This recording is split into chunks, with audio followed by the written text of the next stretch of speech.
Let's learn The Happy Farmer by Robert Schumann. This is from a collection of piano pieces he wrote for younger players called The Album for the Young. It's Opus 68. I'm going to perform this piece to you first of all. 3, 4.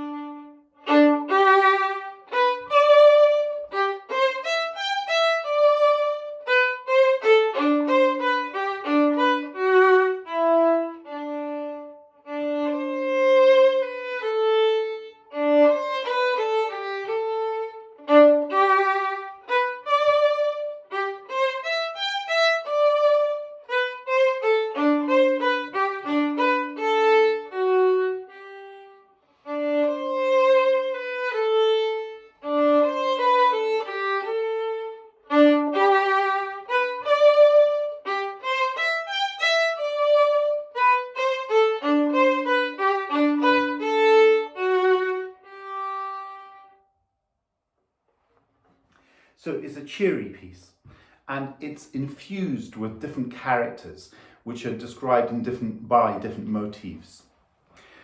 The first interesting thing about it is you might notice that I'm playing down in the lower heart of the bow, so we need to learn how to play at the heel. Here's an exercise for that. We call it rocket bows. You play an E and you shoot off the end and all the way off to Mars. I'll do it again. Now this activates the whole arm, because when we're playing at the heel of the bow, we've got our elbow bending until we get to about the green dot, the balance point of your bow. And at that point, it feels a bit squashy here. So the upper arm takes over. It rises and then it lowers immediately. And the elbow takes over. So this is the way that we play down at the heel. It's the activation of the upper arm lifting and then dropping early. It lifts late and it drops early. So the rockets is one way, and we can do a piece like Twinkle Twinkle doing rockets.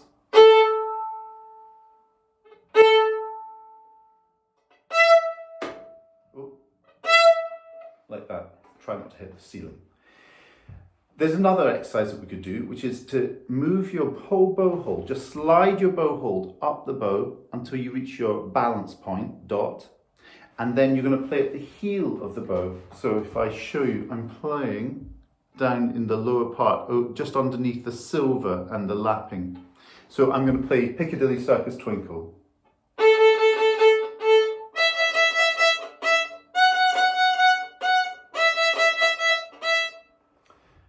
Now, by playing like that, I've had to lift my arm up to be able to get down there. And so it just activates the arm, gets this motion happening in that upper arm. There's another thing that you can do, which I quite like. You can purchase these, call them twinkle bows or little bows. It's just a normal bow, but it's titchy. And just play like Twinkle Twinkle with that.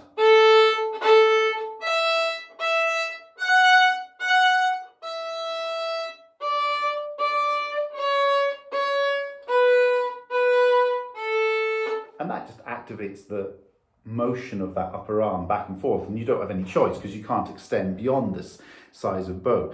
But if you don't have a twinkle bow, what you can do is you can put some sort of clothes peg over your own bow that stops you from going any further.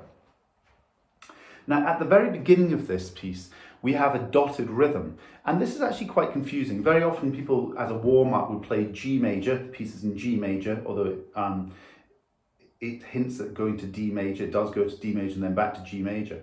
But in this instance, doing this exercise where the bow is in the air and we're going 1, 2, 3, and 1, 2, 3, and 1, 2, 3, and 1, 2, 3, and.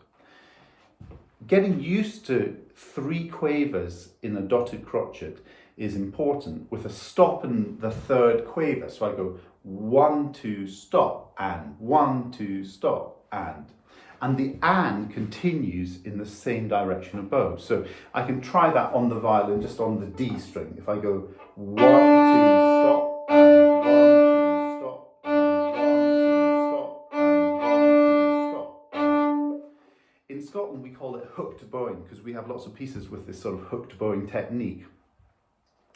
The issue though is that there's an upbeat here.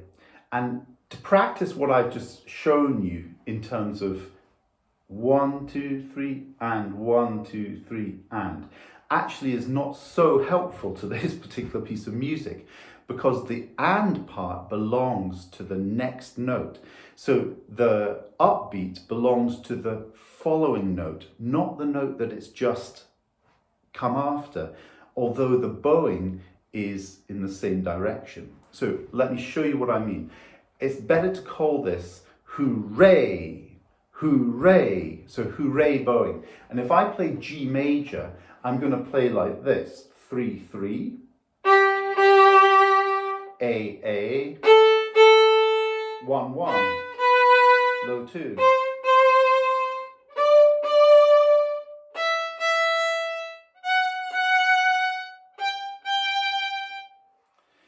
And that gives you the flavour of actually the direction of the note. So the little note actually belongs to the following note, not the preceding note. And that's really important. So as a warm-up, I would do that hooray G major. Now, you can add to it and you can make it an oinking G major by going like this. Oink, oink, oink, oink, oink, oink, oink, oink, oink, oink. Oink, oink, oink, oink.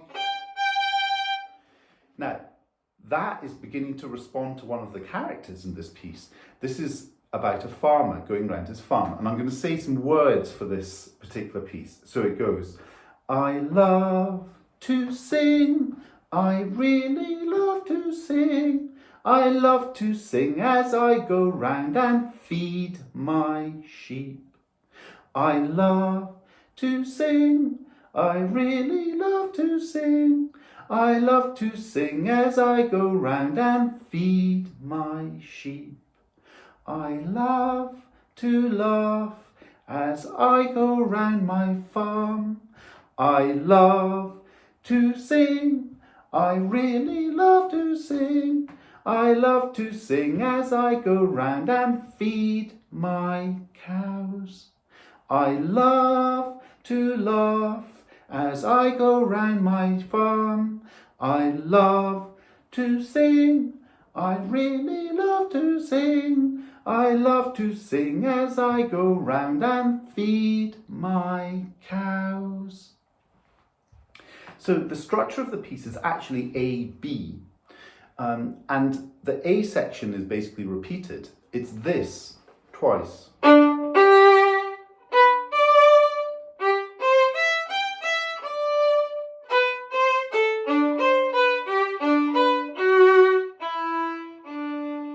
And then that is repeated. And then the B section is this.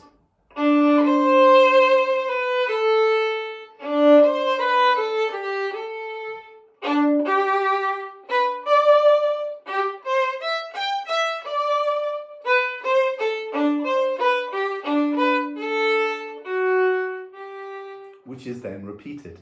And Schumann had written it in this way purposefully because he wanted his young pianists to be able to cope with learning this piece quickly and get a really good result with a beautiful piece quickly. And that would give them the confidence to keep on practicing and playing. So this A-B form is important, and it's the endings of the form which are slightly different. We have a cadence. Actually, this cadence has a special name, coulée de tierce, and it's a weakened cadence so that the music wants to carry on, basically. So we have, in the first one, feed my sheep, which is 2 on the D string, and I play a whole bow on that because it's the first beat of the bar. The next one, I lighten the bow, Mr. 1 on the D, go back, and then the last one is an open D with a little bow. So it's like 3 blind mice, loud, less, least. I'll do it in context. Ready, go. And it's important that I've stopped around about the balance point or just above the balance point in the bow because of what then precedes, which is that upbeat, up, down, hooray. So that's one ending of the A section. The ending of the B section is feed my cows. So that's open A, 2 on the D string, and 3 on the D with little bow. Stopping ready for another upbeat. I'll do that one again. Ready, go. Feed my cows. Fantastic. So you need to know the endings of those pieces. Now, let's have a look at what else is involved in this piece. So in the beginning, it's like an arpeggio G major. You have 3, 1, 3, and later in the next bar, low 2. So we looked at that arpeggio quite significantly in Etude, and we should be masters of it by now. So we can apply it now in this particular piece. The piece will start with the 3 having a pull bow, then a little 1 on the A, push, then a little 3 on the D. And I'm at the lower half of the bow, not too much bow there. Okay, so we've got these different phrases, and how we actually achieve the phrases is very important for the bow management. So I'm going to play the first little bit. It starts with open D. You might have noticed that the first note was a pull bow, pull. The second one was push. So these dotted crotches are important. They show a different way of producing sound on the violin, which should be free because this is a cheerful piece. So I'm using quite a fast bow speed. Pull and push. I'm going to play the first little phrase, which goes open D, 3 on the D, 1 on the A, 3 on the A, 3 on the D.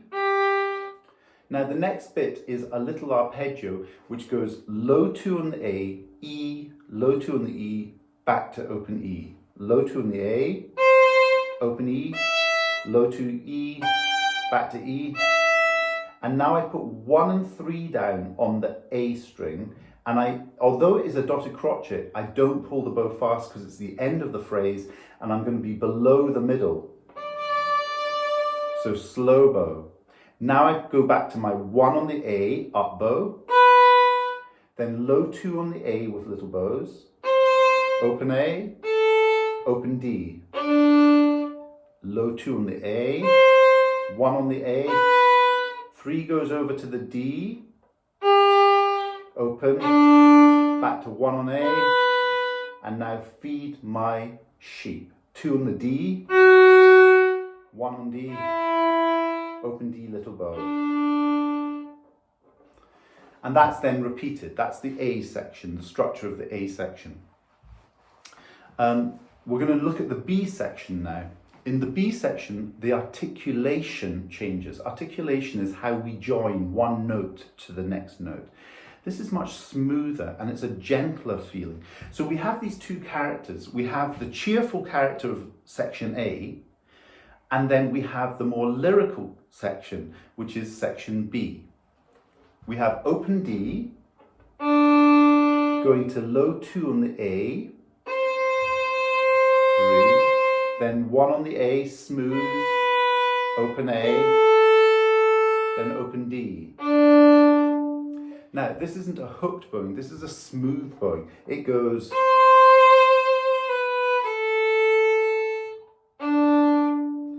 1, 2, 3, 1.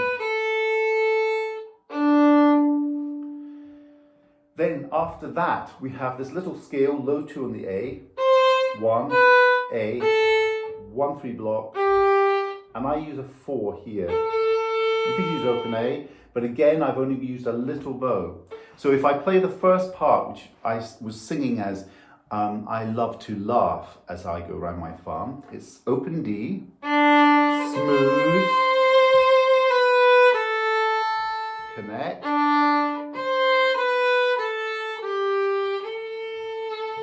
stop in the lower part of the bow.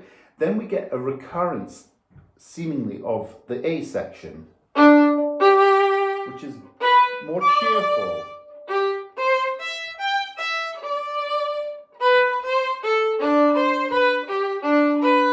Open A though this time, because it's feed my cows. 2 and D, 3 and D little bow. And then I would repeat that section again.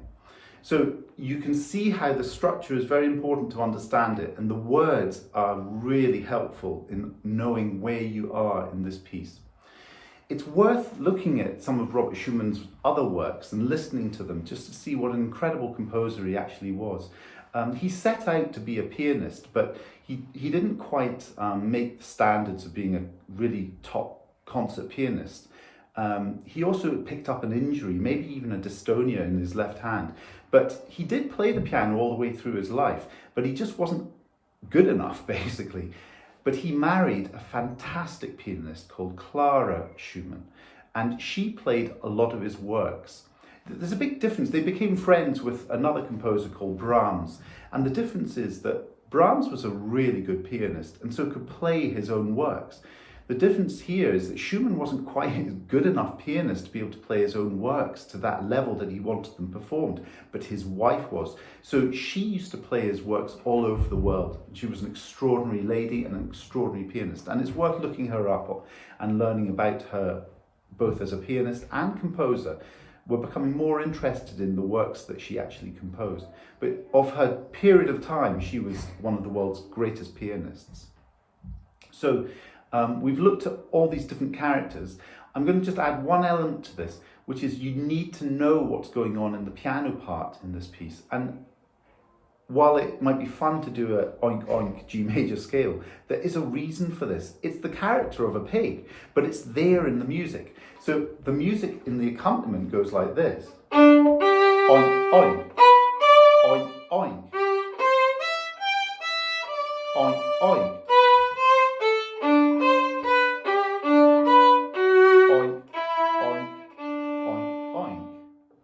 So you can actually hear the pigs calling away in this farm. And there's a lot of these sort of little characters. See if you can see any more characters or motifs that you think might be another kind of animal on this farm. It's brilliant. It's very cleverly written and it's a fun piece to play. So I'm going to play the whole thing once more to you. 3, 4.